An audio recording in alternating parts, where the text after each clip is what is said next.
পৃথিবীতে একজন মানুষই শুধু জানতেন যে তিনি পৃথিবীতে কতদিন বাঁচবেন, সেটা হচ্ছে সাইয়েদনা আদম আলাইহিস সালাম। ওনাকে বলে দেওয়া হয়েছিল উমরুকা আলফু সানা, তুমি পৃথিবীতে বাঁচবে 1000 বছর। কয় বছর? সাইয়েদনা আদমের সামনে অনেকগুলো রুহু রাখা হলো। সাইয়েদনা আদম বললেন, এরা কারা? আল্লাহ বললেন, এরা হচ্ছে নাসালুক, তোমার বংশধর, পৃথিবীতে তোমার পর এরা পৃথিবীতে আসবে। সাইয়েদনা আদম বললেন, আল্লাহ ওই যে একটা রুহু দেখা যায়, এটার নাম কি? আল্লাহ বললেন, হাদা ইবনুকা দাউদ, এটা তোমার ছেলে দাউদ, সে দুনিয়াতে নবী হয়ে আসবে, তার ছেলে সুলাইমানও নবী হয়ে আসবে। সাইয়েদনা আদম বললেন, মাবুদ, আমার ছেলে দাউদের কত বছর হায়াত আপনি দিয়েছেন? আল্লাহ বললেন, 40 সানা, মাত্র 40 বছর, 4 ইয়ার্স, 40 বছর তোমার ছেলেটা বাঁচবে। ও আল্লাহ, আমি বাঁচবো কয় বছর? তুমি বাঁচবা 1000 বছর। সুবহানাল্লাহ। সাইয়েদনা আদম বললেন, মাবুদ, এত ফুটফুটে সুন্দর আমার ছেলে দাউদ, মাত্র 40 বছর দিলেন কেন? জিদ মিন উমরিহি, বাড়ায়া দেন। কি করেন? সুপারিশ করতেছে পোলার লাইগা কে?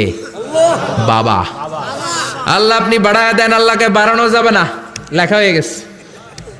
রুফিআতিল আকলাম ওয়া জাফফাতিস সুহুফ, কলম তুলে নেওয়া হয়েছে আর কালি শুকায় গেছে, আর কিছু করা যাবে? সাইয়েদনা আদম বললেন, মাবুদ, আমার 1000 বছর কেন দিলেন? আমার এই সুন্দর ফুটফুটে ছেলেটারে মাত্র শুধুমাত্র 40 বছর কেন দিলেন? ও মাবুদ, আমার 1000 বছরের দরকার নাই, আমার 1000 বছর থেকে 60 বছর আমি আমার ছেলেরে দিয়ে দিলাম। দাউদ আলাইহিস সালাম বাঁচবে 40 বছর, তো বাপ আদম যদি আরো 60 দেয়, 40 আর 60 মিলে কত হয়? 100। ভালো হিসাব বোঝে এরা, 100। আর আদম আলাইহিস সালাম পেয়েছিলেন 1000 বছর, 60 কমে গেলে রইল কত? 940 বছর পৃথিবীতে থাকার পরে মালাকুল মাউত চলে এসেছে। কারণ এটা on time, the death will come on time, it never late, কখনো দেরি হয় না। আল্লাহ বললেন, লিকুল্লি উম্মাতিন আজালুন ফাইযা জাআ আজালুহুম লা ইস্তাখিরুনা সাআতান ওয়া লা ইস্তাকদিমুন। মৃত্যুর একটা নির্ধারিত সময় আমি বেঁধে দিয়েছি, অন টাইম, অন টাইমেই চলে আসে, 1 সেকেন্ড আগেও আসবে না, 1 সেকেন্ড পরেও আসবে না। 940 বছর বয়সে মালাকুল মাউত এসে হাজির, এসে বলল, জিইতু আন আকবাদা রূহাক, রূহ কবজ করতে আসছি। আদম আলাইহিস সালাম বললেন, রূহ কবজ করতে আসছো মানে? আমি বাঁচবো তো 1000 বছর। কয় বছর?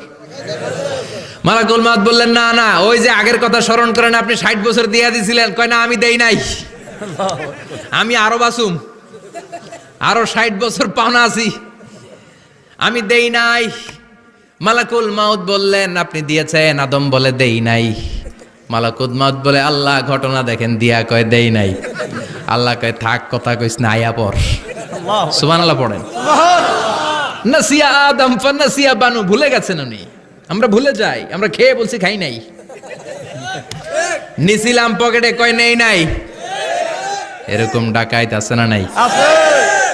নাসিয়া আদম ফানাসিয়া বানু, বিশ্বনবী বললেন, আদম ভুলেছে তো তার সন্তানরাও ভুলে যায়।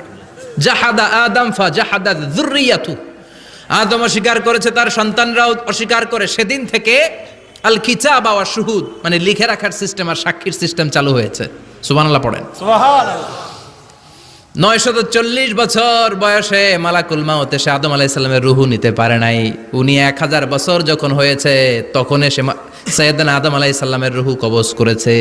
যেই দিন পৃথিবীর প্রথম মানব, প্রথম নবীর রূহ মালাকুল মাউত দুনিয়া এসে কবজ করেছে, ওই দিনটাও ছিল জুমাবার। সুবহানাল্লাহ, আল্লাহু আকবার। আবার বিশ্বনবী বললেন, লা তাকুমুস সাআহ ইল্লা ফি ইয়াউমিল জুমআহ ইযা যুলজিলাতিল আরদু জিলজালাহা ওয়া আখরাজাতিল আরদু আসকালাহা ইযা রুজ্জাতিল আরদু রাজ্জান ওয়া বুসাতিল জিবালু বাসসা। কিয়ামতের দিন পৃথিবীটাকে একটা প্রকম্পন দিয়ে কাঁপিয়ে দিবে কে? আল্লাহ। মারাত্মক একটা ঝাঁকুনি দিবে আল্লাহ, পুরো পৃথিবীটা কেঁপে ভেঙে চুরে খান খান হয়ে যাবে। এই ঝাঁকুনি আর আর্থকোয়েক, ভূমিকম্প এর ঘটনাটা যেদিন ঘটবে ওই দিনটাও হচ্ছে জুমার দিন। চিৎকার করে পড়েন সুবহানাল্লাহ।